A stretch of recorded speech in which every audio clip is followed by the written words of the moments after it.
Yes, Dada, we can start now. Okay. So today's class is on spleen.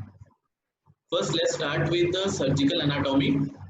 It is a wedge-shaped organ lying midly in the left hypochondrium along the long axis of 10th rib.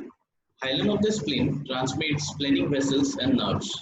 This visceral surface is related to the stomach, splenic flexure of the colon, and the kidney.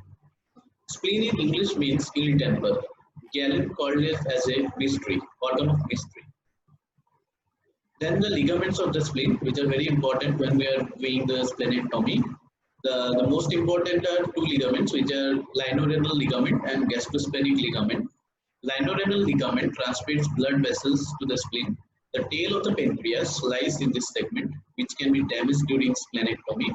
The gastrosplenic ligament contains short gastric vessels, which supply the left half of the greater curvature of the stomach. Phrenicocholic ligament comes in contact with the lower pole of the spleen, which may be damaged during mobilization of splenic flexure of the colon. Now the blood supply. Splenic artery is the branch of the celiac artery but may arise from the aorta or the superior mesenteric artery. Blood flow is 300 ml per minute. Splenic vein joins the superior mesenteric vein at right angle behind the neck of the pancreas to form the portal vein. Now the functions of the spleen. Spleen has got two groups of functions. First is the cellular function.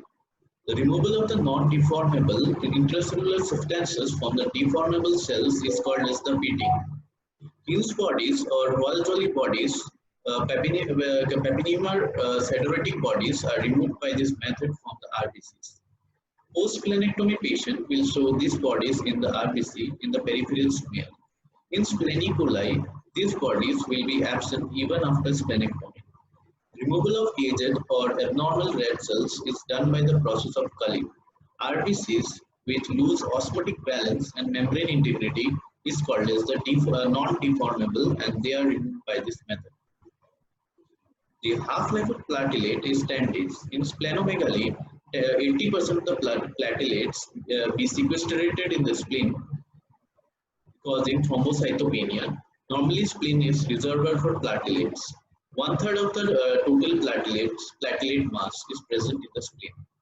In pathological status like immune disease, phagocytosis of platelets in spleen is accelerated by many foods.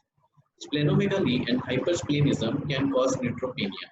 Neutrophil half-life is 6 hours. Bacterial clearance also occurs in the spleen by phagocytosis. After splenectomy, patients are more prone for OPSI. Immunological function like synthesis of antibody IgM, formation of lymphocytes, production of tupsin, opsin, topardin, and interferons. Now, first topic, which today's main topic is the splenic injury, the ruptured spleen.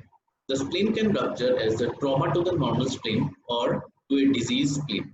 Atraumatic rupture of a diseased spleen can be also known as the pathologic occult rupture.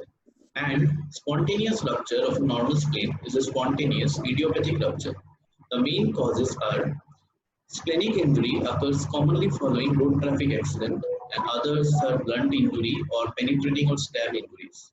Most often associated with fracture of left lower ribs, hemothorax, injury of the liver, left lobe, commonly occasionally both the lobes also, bowel, tail of the pancreas, and left kidney. Injury is more common and severe in enlarged spleen, that is in the malaria, tropical splenomegaly, and infectious mononucleosis. Spontaneous rupture of the spleen can occur in malaria and infectious mononucleosis. The types of the injury: splenic subcapsular hematoma. After initial injury, patient remains asymptomatic for a short period, but this hematoma ruptures later, maybe after few days, causing torrential hemorrhage. Clean incised wound over the surface. This can be treated by splenography. Lacerated wound. Splenic hilar injury causes torrential hemorrhage, may even cause death. So immediate surgical intervention and splenectomy is done. Splenic injury associated with other injuries: left kidney, left colon, small bowel, pancreas, diaphragm, left lung. Now the presentation. Hilar injury presents with rapid development of shock and deteriorates fast. Even death can occur sometimes. Here, emergency surgery and splenectomy is mandatory. In other types, features of shock, pallor, such as pallor, tachycardia, restlessness, hypotension can occur. These are the features of the shock. And along with that, we can also get pain, tenderness, and abdominal rigidity in left upper quadrant is seen. Later, there will be abdominal distension due to hemoperitoneum. Dullness in the left flank, which does not shift as the collected blood gets clotted, and dullness without shifting is known as the balance sign. Clot collected under the left side of the diaphragm irritates it, and the phrenic nerve causes referred pain in the left shoulder with a Kehr sign. There may be left-sided hemothorax with fracture of the ribs. Delayed presentation is also possible due to the formation of subcapsular hematoma, which later gives away. Initially gets temporarily localized by greater omentum, later giving away, leading to torrential bleeding. Blood clot temporarily seals off the bleeding, which later gets dislodged, causing severe bleeding. This time period in between is called as the latent period of bandage. Next is the pseudoaneurysm and traumatic splenic arteriovenous fistula formation can also occasionally cause delayed life-threatening hemorrhage. Features of other abdominal organ injuries may be present. Now moving on to the investigation. First is the ultrasonography of the abdomen is the investigation of choice as it is quicker, cheaper and non-invasive. Then we have to do hemoglobin, PCV, blood grouping and cross-matching. Then adequate amount of blood must be taken and should be ready for the transfusion. And CT scan is important because it will show the type of the splenic injury and its class. We can also go for a diagnostic peritoneal lavage. How it is done? By a subumbilical incision. The peritoneal lavage catheter is introduced into the peritoneal cavity. 1 liter of crystalloid, normal saline, is introduced into the cavity. Patient is turned to both left and the right side and the fluid is collected back. It is used for the cytology, culture, microscopy and biochemical analysis. It is significant when aspirated fluid contains gross blood of 10 ml, greater than 500 per millimeter cube of WBC, amylase level greater than 175 units per DL, greater than 1 lakh per millimeter cube of RBCs, and bile, bacteria or food fibers present. Angiogram for diagnosis and often for angiographic embolization to reduce the bleeding and to manage the splenic injury non-operatively is also becoming routine in many centers. Now this is the grading of the splenic injury. First grade is grade 1. There it is divided into hematoma and laceration. Under hematoma we will get there will be subcapsular hematoma along with less than 10% of surface area. Then laceration, there will be a capsular tear less than 1 centimeter parenchymal depth. Then grade 2 hematoma, there will be subcapsular hematoma, 10 to 50% of the surface area, and laceration intraparenchymal less than 5 centimeter in diameter and 1 to 3 centimeter parenchymal depth and does not involve a trabecular vessel. Next is the hematoma, so grade 3. There will be subcapsular greater than 50% surface area or laceration expanding ruptured subcapsular or parenchymal hematoma greater than 3 centimeter parenchymal depth or involved trabecular vessels. Laceration involving segmental or hilar vessel and producing major devascularization greater than 25% of the spleen. Grade 5 is the laceration completely shuttered spleen, and vascular is the hilar vascular injury that devascularizes the spleen. Now the treatment. The initial management, we have to insert a central venous line for perfusion and monitoring. We can transfuse we should transfuse the blood as needed and resuscitation using crystalloids like Ringer's lactate and antibiotic coverage we have to give, and we have to catheterize the patient and NG-tube aspiration should be done. Next is the surgical management. For the surgical management, it is broadly divided into 3 main categories. First is the emergency splenectomy, next is the partial splenectomy, and next is the splenography. First is the emergency splenectomy. It is done through midline or It is done through the midline or the left subcostal incision. Because thoracoabdominal extension incision may be needed for rapid control of bleeding, for injury to a large tropical spleen with severe bleeding. Other associated injuries should be looked for and dealt with. Injury to the left lobe, liver, pancreas, and intestinal column should be looked for or not. Next is the partial splenectomy. It can be done by retaining either of the upper or the lower polar branches of the splenic artery. Next is splenography. In spatially clean incised wound, spleen can be salvaged by suturing the wound with placement of gel foam, topical absorbable mesh strap over the wound. Suture repair, oxidized cellulose, deprived lacerated spleen are other methods used. Temporary occlusion of splenic artery is often needed during splenography. 10% of splenic injuries undergo splenography. This application is getting reduced due to non-operative approach with such patients. But in the class 5, the 4 and the 5 injuries, the splenography is not possible. Non-operative management. When facilities are available, splenic injury can be managed conservatively by non-operative management.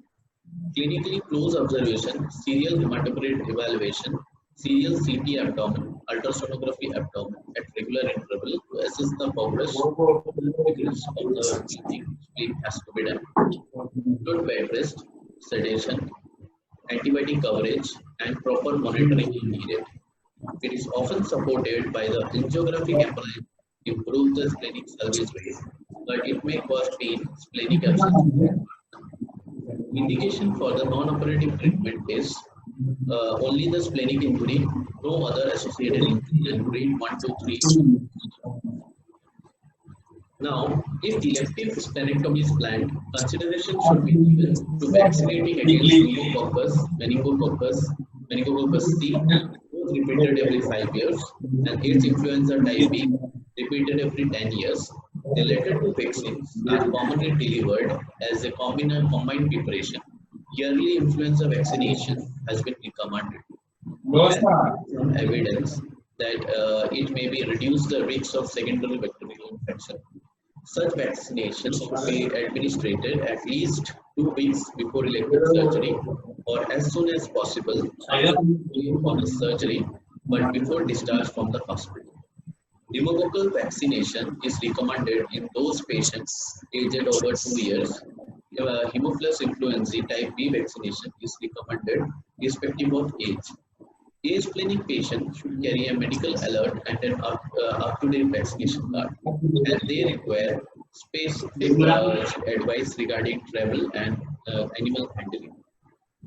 Now, this is the algorithm for how to manage a case of blunt abdominal trauma. When we receive a patient of blunt abdominal trauma, we first have to see whether the patient is stable or unstable. If patient is unstable, we have to directly go for laparotomy. If the patient is stable, we can go for CT scan and we will assess the splenic injury. If there is no arterial blush, we can observe the patient. If he is stable, then we can observe. We can keep the patient under observation. If there is continued bleeding, then we have to see whether the patient is stable or unstable. If the unstable, we have to go for laparotomy. If patient is stable, we can do a diagnostic test such as CT angiogram. And if there is, suppose there is splenic injury, again there is arterial blush, and again we are doing the diagnostic test, and we have found that the patient is having. We have to actually see whether there is any arterial blush or not. If there is arterial blush, we have to go for angioembolization. If there is continued bleeding, we have to do laparotomy. If the patient is stable, we can do observation. We can keep the patient under observation. And if there is no arterial blush, we have to transfuse 2 units of PRVC. And if the patient is stable, we have to observe the patient. And if there is continued bleeding, we have to do laparotomy. Now, next is the OPSI, which is overwhelming post-splenectomy infection, which is very important. If there is reduced IgM, tufting, popardine, and other antibodies, phagocytosis of encapsulated bacteria is effective. So the post-splenectomized patient is more prone for pneumococcal septicemia is the commonest. Then comes the M. meningitis, H. influenzae, Babesia microti infection. This is more common in patients on chemotherapy, radiotherapy, and hemolytic disease. Incidence is around 4%, common in the first 2 years after splenectomy, but it can occur anytime and if the risk persists throughout lifetime. Next is the clinical features. First is the prodromal phase. There will be fever, chills, sore throat. Then there can be hypotension, shock. Then there can be DIC. Then there can be respiratory distress, coma, death. And the mortality for fully developed OPSI is 50 to 70%. Now the prevention. Pneumococcal vaccine should be given to all splenectomized patients. Polyvalent pneumo vaccine is given 2 to 3 weeks prior to the surgery and soon after recovery from the surgery. It is repeated once in 5 years, given to the patient older than 2 years. Other vaccines advised are pneumococcal vaccine only to those who travel with a high risk, H. influenza B vaccine to all whatever the age once in 10 years. In malaria endemic areas, anti-malarial prophylaxis is given for patients after splenectomy. Now the treatment of OPSI. Antibiotics like we have to start the antibiotics like ciprofloxacin, ceftazidime, amikacin. Then if ventilator support is required, we have to give ICU care. And if a blood transfusion, if needed, we have to transfuse the blood. Then if immunoglobulin transfusion is required, we will transfuse the immunoglobulin. Then TPN and maintaining of urine out. Next is the how we can prevent the OPSI. Lifelong prophylaxis using benzathine penicillin 12 to 24 lakh units, though it is controversial in adults. Pneumococcal vaccine given 2 to 3 weeks prior to the splenectomy gives the 70% protection. And H. influenza B type vaccine. Meningococcal vaccine is given only to the high risk group as its effects are short term, so it is not routinely given. Thank you for the listening. Abdul? Hello, Abdul? Yes, Dada. Okay, that's all for today's class.